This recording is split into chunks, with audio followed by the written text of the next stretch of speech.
Crown is going to town with... Believe it or not.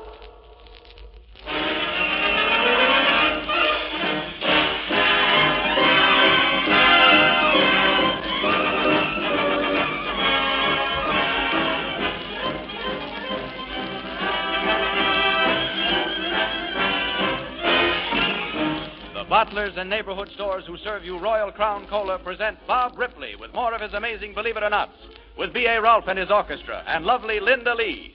If I'm any judge, that's a tasty combination. And in judging cola drinks, there's just one thing that counts, and that's taste. In Chicago, 28 certified tests were held in restaurants, hotels, clubs. Royal Crown was tested against other leading colas. What happened? In 25 of the 28 tests, Royal Crown was voted the favorite for flavor. And remember this, every 5-cent bottle of this grand cola drink holds not one, but 2 big brim-full glasses. Try Royal Crown. Enjoy its finer flavor. You'll really go for its pep and sparkle, and you'll be back for more again and again. Believe it or not.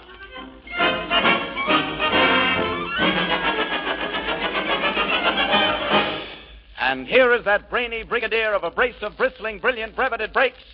Believe it or not, Bob Ripley.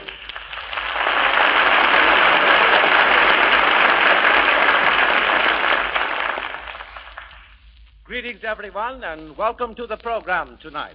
Say, Bob, Linda Lee called up and said that her doctor had forbidden her to be with us tonight. She has a date with a flu germ, which we hope won't last long. But she also said to remind you that last week you asked her if she knew the origin of April Fool's Day. Yes? Well, she gives up, and so do I. Well, it all began like this. 48 centuries ago, Noah's Ark was floating aimlessly about on the waters of the Great Flood. And on the first day of the 4th month, now that's the 1st of April according to our calendar, it is recorded in Genesis chapter 9 that Noah sent forth a dove from him to see if the waters were abated from off the face of the ground. But the dove found no rest, and she returned unto him into the ark. You see, Noah was fooled by the dove. And since then, for the last 4,800 years, the 1st of April has been known as April Fool's Day. No fooling. No fooling, that's the truth. That jaunty Jehu of jive, B.A. Rolfe and his orchestra, salutes the jitterbugs with Hold Tight. Okay, B.A.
now that we have saluted the jitterbugs of the good old USA, I notice by the papers that Mussolini is giving the jitters to Europe by invading Albania.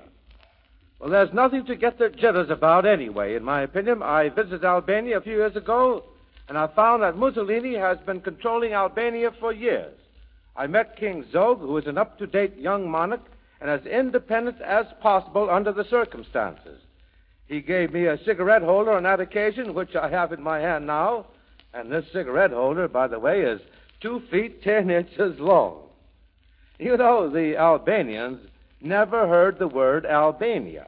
They call that country Scupieria, the country of the eagle people. You see, they live in the mountains.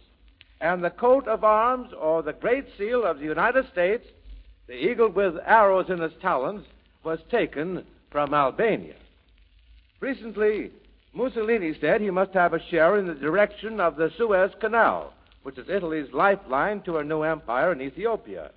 And during my research in connection with the motion picture Suez, I uncovered an amazing, believe it or not, bearing on Italy's claim to the Suez Canal. I would like to sketch it for you now. The time is spring 1935. The place, a shabby tenement in the city of Verona, Italy. Several policemen are trying vainly to gain entrance to a house, and one policeman knocks on the door.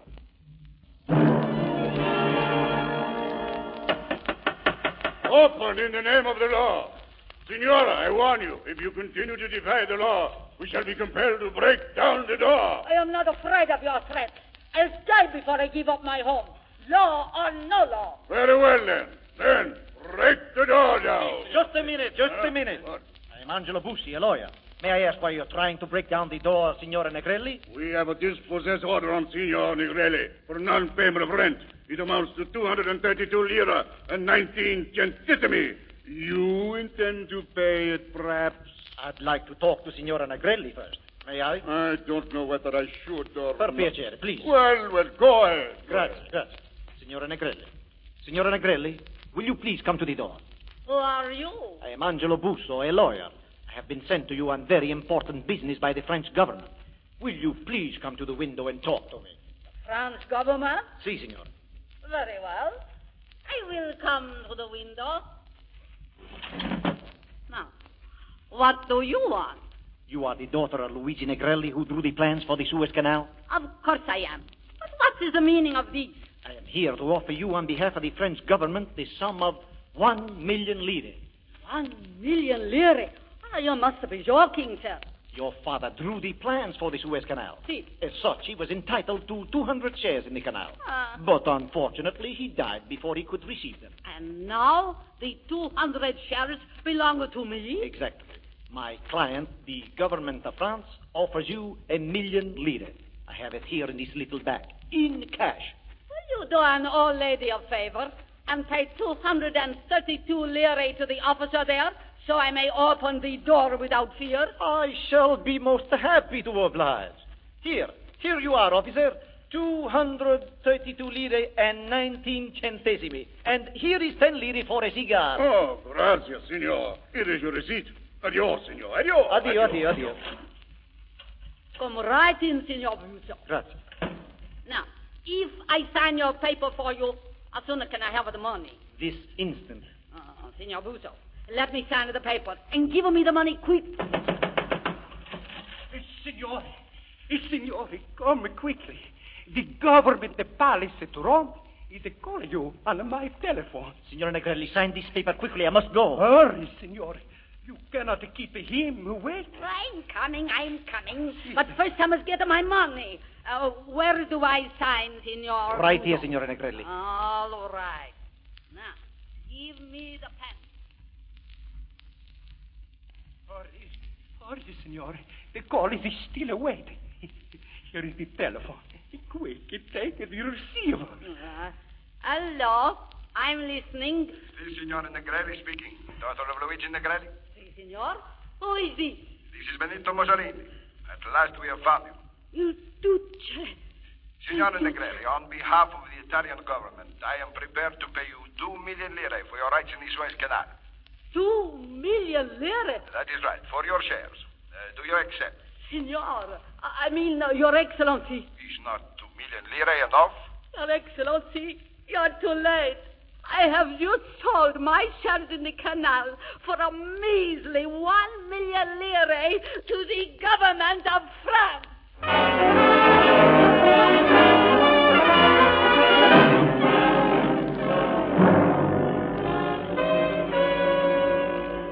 And that is exactly what happened. Only 4 years ago, the Italian government lost an opportunity to buy an interest in the Suez Canal by a matter of minutes. If Mussolini had telephoned 5 minutes earlier, Italy and not France would have obtained Signora Negrelli's shares. And this true incident that I have just sketched may so deeply affect world affairs that eventually peace or war may depend upon it. Believe it or not.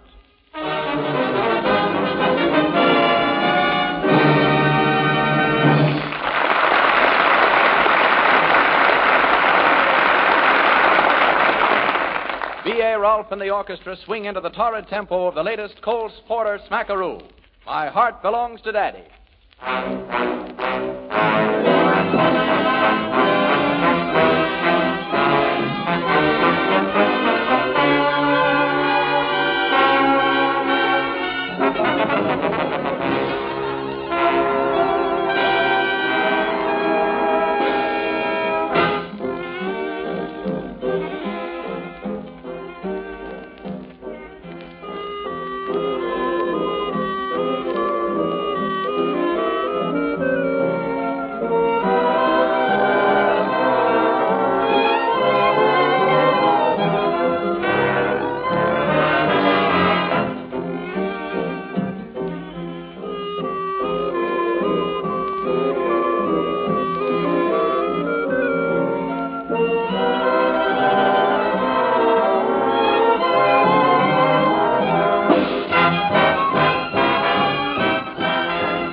Listen, everybody.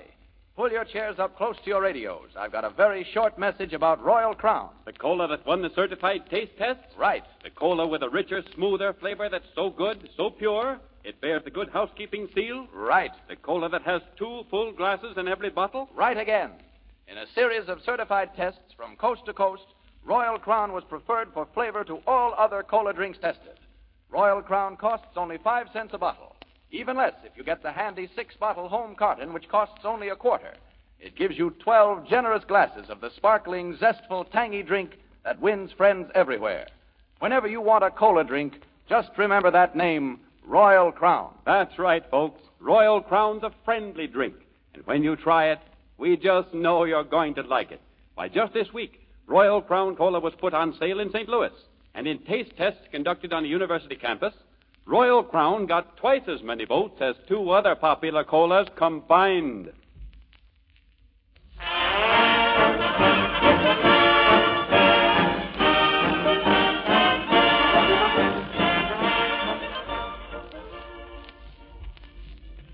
Tonight is Texas Night on the Believe It or Not program. Of course, we all know that Texas is the largest state in the Union. But it may be surprising to know that it's larger than any country in Europe except Russia. It has 57 counties, each larger than the state of Rhode Island, and it contains a river 1,200 miles long entirely within its borders. Now listen to this. If all the people who have lived on earth since the world began were placed in Texas, each one would have more than 10 square feet to himself. And so you see, it's only fitting that this amazing state should be the setting for my next Believe It or Not. So tonight I've invited the first citizen of Texas to be my guest of honor, the chief executive. And it's with extreme pleasure that I now present His Excellency, the Honorable Leo Daniel, Governor of Texas, who will present my next Believe It or Not from Austin, Texas. And good evening, Colonel Bob Ripley, and greetings to you and your audience from the great big state of beautiful Texas. Bob, you're right. We do things in a great big way here in Texas, and to prove it, I'm going to give you an example, or rather 4 examples, I might say. To my knowledge, we have here in Texas the only set of male quadruplets in the world. 4 boys born at the same time. I believe this record cannot be matched anywhere in the world today. They were born on Halloween night, 1929, on a small vegetable farm outside Beaumont, Texas. The Paracone quadruplets were delivered by an humble country doctor. They were normal, healthy children and were fed the usual baby foods. They thrived without incubators or any specialized medical care. Certainly, they are an eloquent testimonial to the healthful climate of Texas. It is with great pleasure that I present the only male quadruplets in the world today, the Paracone quadruplets. All right, boys, count off from left to right. A, B, C, D. I'm Anthony. I'm Bernard. I'm Cora. I'm Donald.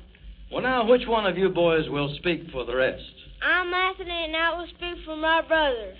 Well, now, have you any other brothers at home? Let's see. 1, 2, 3, 4, 5. Yes, 5 brothers besides us 4. 9, eh? Well, that's a regular baseball team, boys. Yes, and baseball is our favorite game, too. Well, now, being quads must be a great experience. What was your biggest thrill? Meeting the governor of our state and being on this program with Bob Ripley.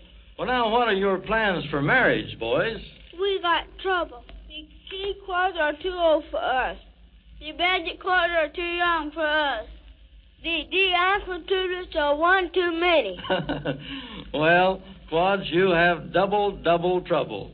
Ladies and gentlemen, the boys have brought their accordions along, and they tell me they're pretty good, too. What will you play, boys? We'd like to play the song that you wrote, Governor, Beautiful Texas. All right, that's fine. Beautiful Texas it shall be.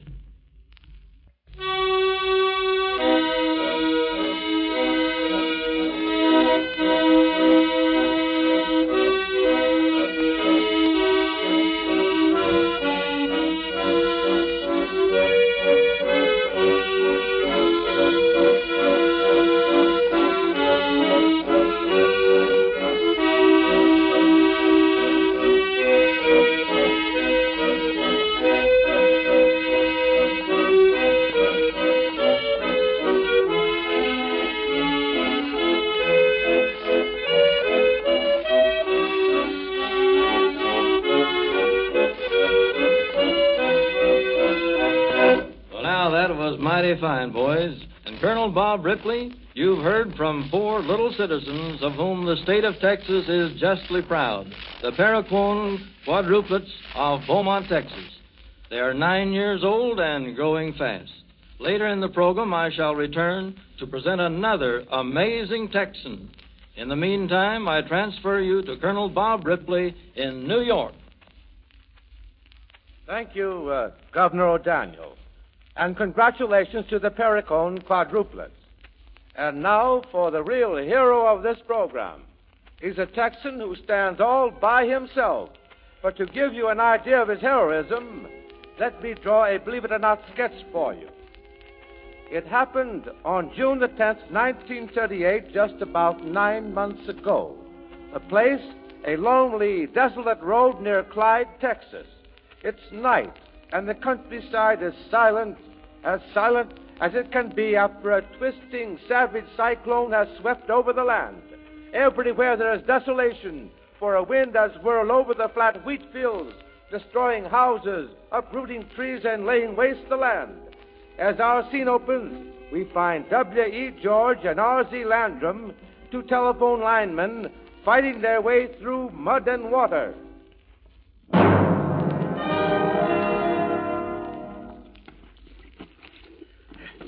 Hey, Landrum, flash that light over there by the ditch. It's so wet and muddy here, I can't see a thing. Shit. I almost fell into that ditch. Yeah. It's slippery going here. The water in that ditch is 3 feet deep. It's cold, too. Yeah. Oh, that twister sure tore up the country, all right. We've got 19 key telephone lines down. Yeah. Landrum, Huh? What's that? What's what? I didn't hear anything. There. Hear it? Somebody's calling. Here's a voice. Oh, where is it? Flash the light over there. To the right. Higher. Look, it's a little boy. Quick, let's get him. Come on.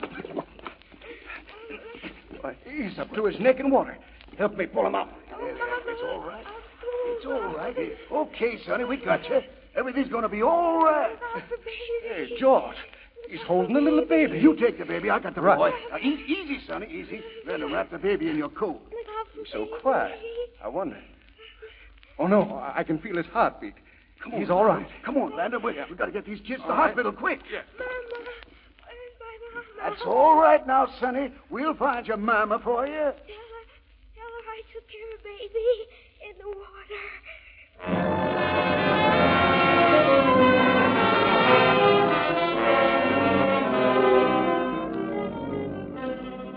Those 2 telephone linemen did take that small boy and the baby to the hospital.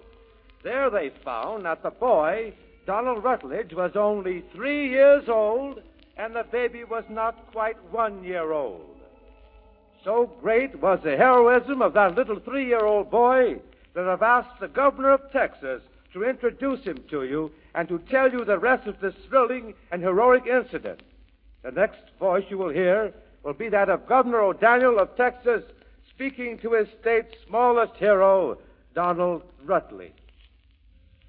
Now come over here, son, and tell me your name, won't you? That's fine. Tell us your name. I'm Don, and I'm 3 years old. You're Donald Rutledge and 3 years old. Well, who is this with you, Donald? Granddaddy Johnson. Granddaddy Johnson. Well, I'm glad to meet you, Grandpa Johnson. How does it feel to be the grandfather of a hero? I'm proud of the boy. Well, now, Mr. Johnson, we have here in the studio with us another visitor, Mr. Landrum, the telephone lineman who took Donald and his baby brother out of that ditch.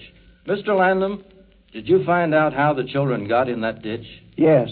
When the cyclone struck, the parents of the little boys left home in their car, hoping to drive to a cyclone cellar. They drove about 1 mile when the cyclone hit the car and turned it over.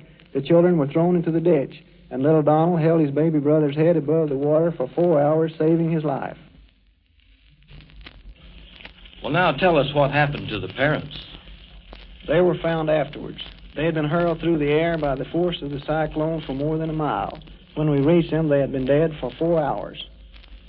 May their souls rest in peace. Wherever they are, I know they must be mighty proud of their little boy, Donald. Yes, Governor, and as long as I live, little Don, and Daryl's gonna have a home and care and all the love I can give them. Mr. Johnson, in the heroic action of little Donald, there is a lesson for all of us. No matter how desperate things may seem, just hold on and have faith and courage to carry on. Donald, in behalf of the people of this great state of Texas, and for the great radio audience, I salute you, Texas Public Hero #1. Thank you, Governor O'Daniel. And I assure you that the whole country joins me in saluting little Donald Rutledge as United States Hero #1. Ladies and gentlemen, you have just heard the amazing account of how little Donald Rutledge, when he was just 3 years old, stood in a ditch in freezing water up to his neck, unable to climb the slippery sides of the ditch, and for 4 hours he held his baby brother's head above the water. The parents of the children perished in that cyclone. It was only through this boy's unbelievable act of heroism that the lives of both of these children were saved. Believe it or not.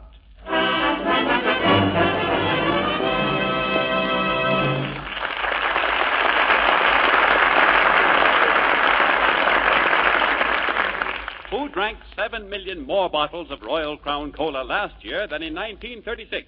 7 million bottles more? Who could drink that many? The people of Louisville, Kentucky could and did. Believe it or not, that's how many more bottles were sold and consumed in Louisville than 2 years ago. In city after city, day after day, more folks are buying and trying Royal Crown. Why?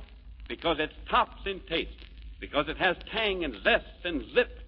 Why don't you try Royal Crown? Why don't you see for yourself how much your 5 cents can buy? 2 big brim-full glasses of this sparkling, delicious drink in every bottle. And don't forget that handy home carton that holds 6 bottles, 12 full glasses, and the cost is only 25 cents. Get one of these handy home cartons tomorrow. And whenever you stop for a cool, refreshing drink, remember to say, "Make mine Royal Crown."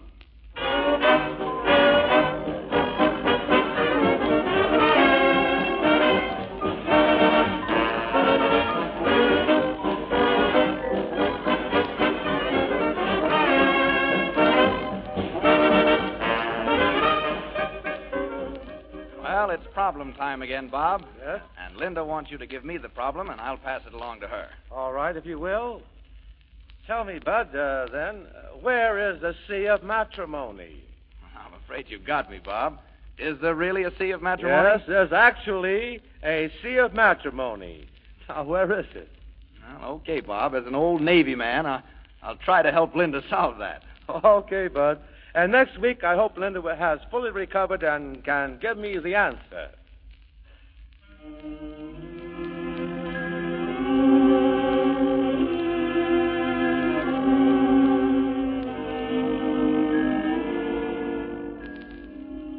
During these troubled times, I think it appropriate to recall that 1,909 years ago, next Sunday, Easter Sunday, the Lord arose from his tomb and stood in the midst before his mother and Mary Magdalene, and he saith unto them his last words on earth, "Peace be unto you."